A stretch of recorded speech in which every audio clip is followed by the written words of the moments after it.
Halo, ini minggu perenungan ke-6 di masa-masa kesengsaraan Yesus tahun 2024. Dan bacaan yang akan saya pakai untuk menolong mengisi perenungan ini adalah Markus pasal 14 ayat 32 sampai 42, yakni cerita tentang Taman Getsemani, di mana Yesus ditangkap akibat dari sebuah pengkhianatan seorang teman dekat. Tetapi di Getsemani juga, seperti kita tahu, Yesus berdoa meminta kepada Allah untuk tidak menjalani penderitaan. Dia merasa penderitaan itu terlalu berat untuk dilakoninya seorang diri. Dan kalau boleh, dalam doa itu dia memohon kepada Allah agar terjadi penebusan tanpa salib, tanpa penderitaan, bahkan juga tanpa kematian yang harus dijalani secara tidak adil. Nah, saudara-saudara, untuk mengerti dengan baik mengapa Yesus perlu ke Getsemani, mengapa Yesus harus menjalani penderitaan dan kematian, lalu apa sebabnya Yesus begitu takut dan gentar ketika ada di taman itu. Menurut pendapat saya, kita harus perlu kembali jauh ke belakang, ke peristiwa yang terjadi di sebuah taman, yaitu Taman Eden. Dan ini hal yang ingin saya tunjukkan kepada Bapak Ibu melalui renungan di hari ini. Yang menarik dari peristiwa Getsemani adalah terjadi perubahan pada Yesus. Dia datang ke Taman Getsemani dalam keadaan takut dan gentar. Kesedihan dahsyat menimpa dirinya sampai-sampai dia merasa tidak kuat lagi untuk bertahan hidup. Dia ingin mati karena kesedihan itu. Tetapi Yesus segera berhasil mengatasi ketakutan dan kesedihan. Ia tampil sebagai orang yang berani menghadapi pengkhianatan, penangkapan, siksaan, bahkan kematian di atas salib. Mengapa itu terjadi? Nah, itu yang tadi saya katakan. Kalau kita mau mengerti perubahan itu, kita harus undur ke belakang, ke Taman Eden. Nah, ada dua pelajaran yang bisa kita ambil dari perenungan akan peristiwa Getsemani menurut Markus pasal 14 ayat 32 sampai 42. Yang pertama, di Getsemani Yesus membuat sebuah keputusan yang menentukan, yaitu ia memilih untuk mati. Dalam cerita kitab-kitab Injil, pilihan itu diungkapkan dengan bahasa simbolis, yaitu minum cawan yang ditetapkan oleh Sang Bapa. Dan Yesus memilih mati atau minum cawan itu. Keputusan itu dilakukan dalam ketaatan, dalam sikap tunduk kepada perintah Allah. Dan ini, seperti kita tahu, adalah keputusan yang menentukan masa depan alam semesta dan segenap ciptaan.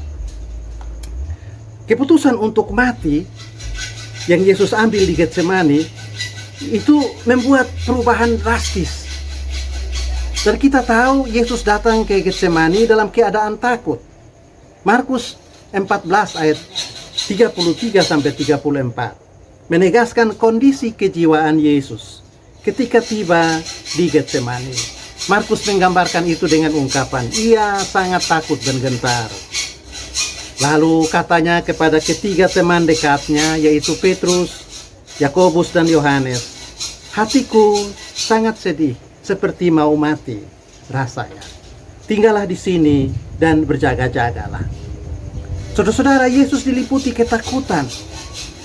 Lukas menggambarkan ketakutan itu dengan metafora yang sangat dalam maknanya. Peluhnya menjadi seperti titik-titik darah yang bertetesan ke tanah. Itu di Lukas 22 ayat 44. Tetapi seperti tadi saya katakan, terjadi perubahan di bagian akhir dari episode Getsemani. Yesus justru menjadi seorang pemberani. Dia tidak lari bersembunyi ketika datang pasukan pengawal bait Allah. Yesus tidak menunjukkan rasa gugup atau panik menghadapi kepungan orang-orang banyak. Dia justru membentak mereka Seperti ada tertulis dalam Markus 14 ayat 48-49. Yesus berkata begini, "Sangkamu aku ini penyamun, maka kamu datang lengkap dengan pedang dan pentungan untuk menangkap aku. Padahal tiap-tiap hari aku berada di tengah-tengah kamu, mengajar di bait Allah, dan tidak ada yang menangkap aku."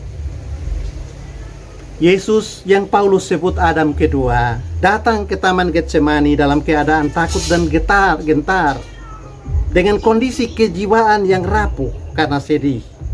Tetapi dia pergi meninggalkan Getsemani sebagai seorang pemberani yang taat, tetapi juga yang dapat mengontrol situasi di sekitarnya. Nah, saudara-saudara yang kekasih, dari 66 buku yang disatukan menjadi Alkitab, kita mendengar kisah tentang manusia dalam hubungan dengan Allah. Dan kisah itu dikemas dalam 2 babak. Babak pertama dari kisah itu berlangsung di satu taman bernama Eden. Di situ dosa dan kejahatan menghancurkan hidup manusia dan segenap ciptaan. Penyebab dari kebinasaan itu, menurut Paulus dalam Roma pasal 5, adalah Adam pertama. Paulus tulis begini, "Sebab sama seperti dosa telah masuk ke dalam dunia oleh satu orang, dan oleh dosa itu juga maut. Demikianlah maut itu telah menjalar ke semua orang, karena semua orang telah berbuat dosa." Roma pasal 5 ayat 12. Nah, untuk mematahkan akibat buruk dari dosa, Allah berinisiatif. Allah mengutus Sang Firman ke dalam dunia dengan mengambil rupa manusia untuk menyelamatkan umatnya dari dosa. Begitu kata Matius 1 ayat 21. Pekerjaan penyelamatan itu bermula dari sebuah taman, yaitu di Taman Getsemani. Paulus berkata, sama seperti oleh ketidaktaatan satu orang, dosa telah menjalar menjadi masuk dalam semua orang. Demikian pula oleh ketaatan satu orang, semua orang menjadi orang benar. Roma 5 ayat 19. Jadi episode di Taman Getsemani hanya bisa dipahami dengan baik maknanya kalau dihubungkan dengan episode di Eden. Di 2 taman ini terjadi pertarungan yang menentukan nasib manusia, juga nasib dunia dan segenap ciptaan. Di Taman Eden, episode kehidupan dunia, manusia, segenap ciptaan rusak akibat dosa. Dan dosa dimulai di taman itu. Sedangkan di Taman Getsemani, episode baru kehidupan dunia, manusia, dan segenap ciptaan dimulai. Artinya kehidupan baru, the new history of the world, the new history of man and woman, dimulai juga di Getsemani. Dan pemeran dalam kedua taman itu adalah Adam. Di Eden, Adam pertama hidup dalam pemberontakan. Di Getsemani, Adam kedua menunjukkan ketaatan yang sangat mengagumkan. Adam pertama datang ke Taman Eden sebagai pemberani dan penuh percaya diri. Dia diberi kuasa atas semua penghuni taman. Dan kuasa itu ditunjukkan Adam pertama dengan memberi nama kepada semua binatang. Bahkan juga memberi nama kepada perempuan yang diberikan Tuhan untuk menemani dirinya. Adam pertama juga punya wewenang penuh untuk mengambil buah semua pohon di dalam taman itu untuk dikonsumsi. Jelasnya Adam pertama adalah pribadi yang sangat adidaya ketika berada di Taman Eden. Tetapi akhir cerita Adam pertama justru terjungkir balik. Dia meninggalkan taman itu sebagai seorang pecundang, terusir tanpa perlindungan. Semua orang menjadi berdosa karena ulah Adam di Taman Eden, yakni hidup dalam ketidaktaatan. Adam menyangka memberontak terhadap perintah dan firman Allah akan memberikan dia hidup yang kekal. Tapi sama sekali tidak. Sangkaan itu keliru. Justru karena memberontak, Adam pertama kehilangan hidup, kehilangan sukacita, dan bahkan juga merusak anak cucunya di kemudian hari. Di Taman Getsemani dimulai episode baru. Terjadi pertarungan yang menentukan dalam diri Yesus. Adam kedua.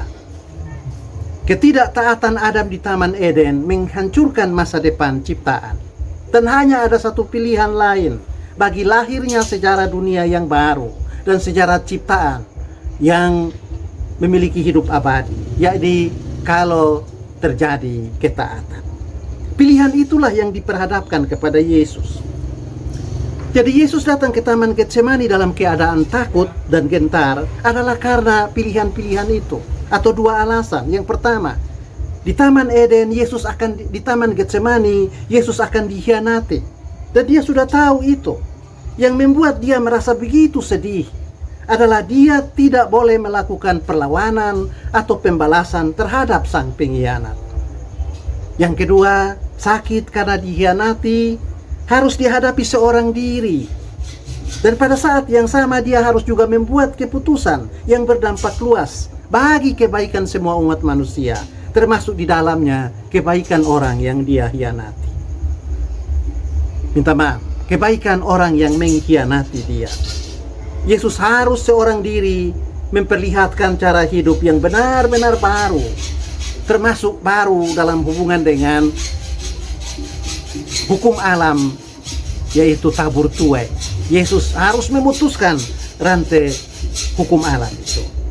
Dan kalau Yesus menolak untuk taat, maka tidak akan terjadi perubahan dan pembaruan sejarah. Hanya kalau dia taat, maka akan lahir the new history of man and woman, dan the new history of creation. Dan dilema ini tidak ringan.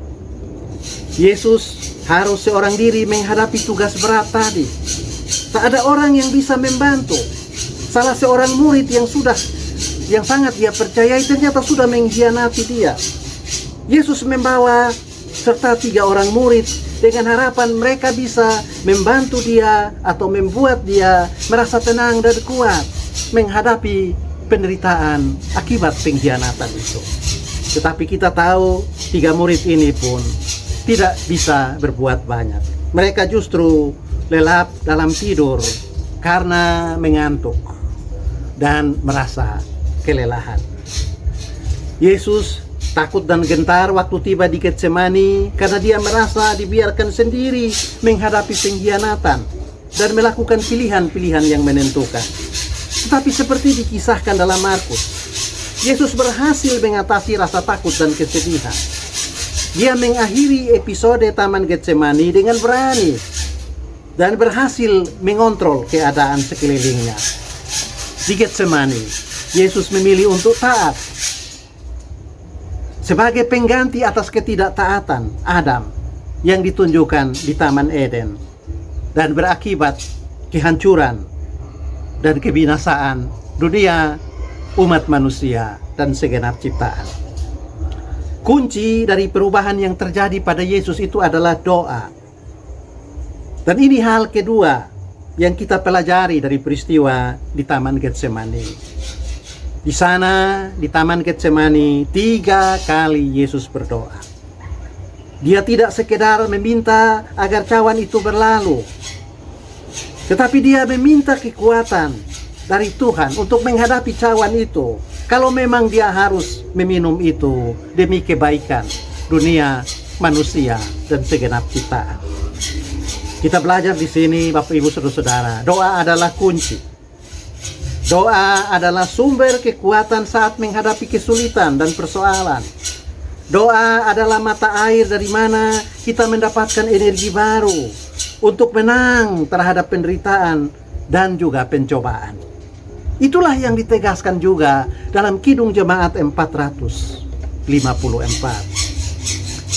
Di waktu bimbang dan gentar, jiwaku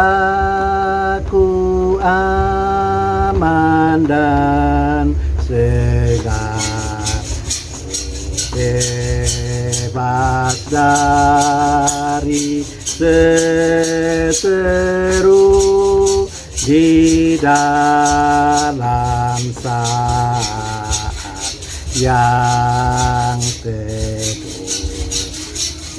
Tapi saudara-saudara, itu isi nyanyiannya. Kita tidak pernah sendiri menghadapi masa-masa sulit. Kita tidak pernah sendiri saat berjuang menghadapi pahitnya hidup karena pengkhianatan dari sahabat-sahabat. Atau kita tidak merasa sendiri dan terabaikan saat kita berjuang untuk sebuah kehidupan yang baru dan bermartabat. Asal saja kita mau berdoa. Bukan hanya satu kali berdoa.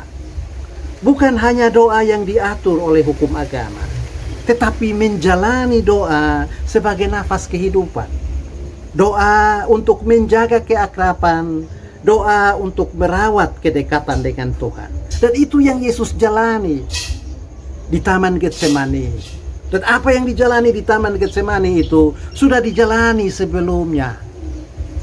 Sebelum dia tiba di Taman Getsemani, Yesus telah melatih diri untuk berdoa sebagai keakraban. Berdoa sebagai wujud menjaga hubungan dengan Tuhan dan memurnikan hati dan batin dari berbagai-bagai kecenderungan yang menyimpang jauh dari kehendak Tuhan. Yesus kuat ketika dia menjalani ujian yang berat karena berdoa. Yesus kuat menghadapi pengkhianatan, dan Yesus tidak membalas pengkhianatan itu, tetapi justru mengampuni sang pengkhianat karena dia berdoa. Di Taman Getsemani, Yesus mendapatkan tenaga ekstra untuk menjalani dan mengerjakan the new history of man karena dia berdoa.